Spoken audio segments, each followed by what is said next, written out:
جاننے کے بعد بالکل بے علم ہو جاتی ہیں۔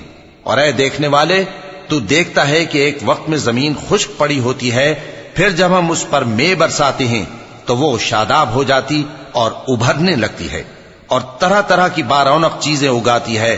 ان قدرتوں سے ظاہر ہے کہ اللہ ہی قادر مطلق ہے جو برحق ہے، اور یہ کہ وہ مردوں کو زندہ کر دیتا ہے، اور یہ کہ وہ ہر چیز پر قدرت رکھتا ہے۔ دیکھے کہ آیا یہ تدبیر اس کے غصے کو دور کر دیتی ہے۔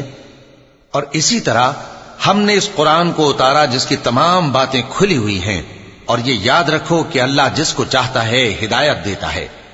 جو لوگ مومن یعنی اونٹوں پر جو دور دراز رستوں سے چلے آتے ہوں سوار ہو کر چلے آئیں تاکہ اپنے فائدے کے کاموں کے لیے حاضر ہوں، اور قربانی کی ایام معلوم میں مویشی چوپایوں کے ذبح کے وقت جو اللہ نے ان کو دیے ہیں ان پر اللہ کا نام لیں۔ اب اس میں سے تم خود بھی کھاؤ اور خستہ حال ضرورت مند کو بھی کریں، اور اس قدیم گھر یعنی بیت اللہ کا طواف کریں۔ یہ ہمارا حکم ہے، اور جو شخص ادب کی چیزوں کی جو اللہ نے مقرر کی ہیں تعظیم کرے تو یہ اس کے پروردگار کے نزدیک اس کے حق میں بہتر ہے۔ اور تمہارے لیے مویشی حلال کر دیے گئے ہیں سوائے ان کے جو تمہیں پڑھ کر سنائے جاتے ہیں۔ تو بتوں کی پلیدی سے بچو اور جھوٹی بات سے پرہیز کرو، صرف ایک اللہ کے ہو کر اور اس کے ساتھ شریک نہ ٹھہرا کر۔ اور جو شخص کسی کو اللہ کے ساتھ شریک مقرر کرے تو وہ گویا ایسا ہے جیسے آسمان سے گر پڑے، پھر اس کو پرندے اچک لے جائیں یا ہوا کسی دور کی جگہ اڑا کر پھینک دے۔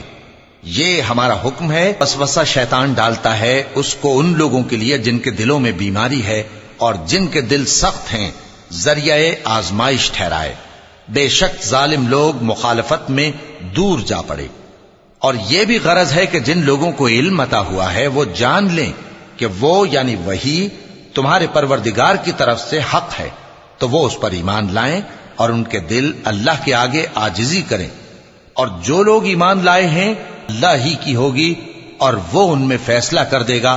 تو جو لوگ ایمان لائے اور عمل نیک کرتے رہے وہ نعمت کے باغوں میں ہوں گے، اور جو کافر ہوئے اور ہماری آیتوں کو جھٹلاتے رہے ان کے لیے ذلیل کرنے والا عذاب ہوگا۔ اور جن لوگوں نے اللہ کی راہ میں ہجرت کی پھر مارے گئے یا مر گئے ان کو اللہ اچھی روزی دے گا، اور بے شک اللہ بہترین رزق دینے والا ہے۔ اللہ کے سوا ایسی چیزوں کی عبادت کرتے ہیں جن کی اس نے کوئی سند نازل نہیں فرمائی اور نہ ان کے پاس اس کی کوئی دلیل ہے، اور ظالموں کا کوئی بھی مددگار نہیں ہوگا۔ اور جب ان کو ہماری صاف صاف آیتیں پڑھ کر سنائی جاتی ہیں تو ان کی شکل بگڑ جاتی ہے اور تم ان کے چہروں میں صاف طور پر ناگواری دیکھتے ہو۔ ایسا لگتا ہے کہ جو لوگ ان کو ہماری آیتیں پڑھ کر سناتے ہیں ان پر حملہ کر دیں گے۔ کہہ دو کہ میں تم کو اس سے بھی بری چیز بتاؤں، وہ دوزخ کی آگ ہے جس کا اللہ نے کافروں سے وعدہ کیا ہے، اور وہ برا ٹھکانہ ہے۔ پہنچانے والے منتخب کر لیتا ہے اور انسانوں میں سے بھی۔ بے شک اللہ سننے والا ہے، دیکھنے والا ہے۔ جو ان کے آگے ہے اور جو ان کے پیچھے ہے وہ اس سے واقف ہے، اور سب کاموں کا رجوع اللہ ہی کی طرف ہے۔ مومنوں، رکوع کرتے اور سجدہ کرتے اور اپنے پروردگار کی عبادت کرتے رہو اور نیک کام کرو تاکہ فلاح پاؤ۔ چونکہ آیت سجدہ تلاوت کی گئی ہے لہذا سامعین پر جہاد کرنے کا حق ہے۔ اس نے تم کو منتخب کیا ہے اور تم پر دین کی کسی بات میں تنگی نہیں کی، اور تمہارے لیے تمہارے باپ ابراہیم کا دین پسند کیا۔ اسی اللہ نے پہلے یعنی پہلی کتابوں میں تمہارا نام مسلم رکھا تھا، اور اس کتاب میں بھی وہی نام رکھا ہے۔ تو جہاد کرو تاکہ پیغمبر تمہارے بارے میں گواہ ہوں اور تم لوگوں کے مقابلے میں گواہ رہو۔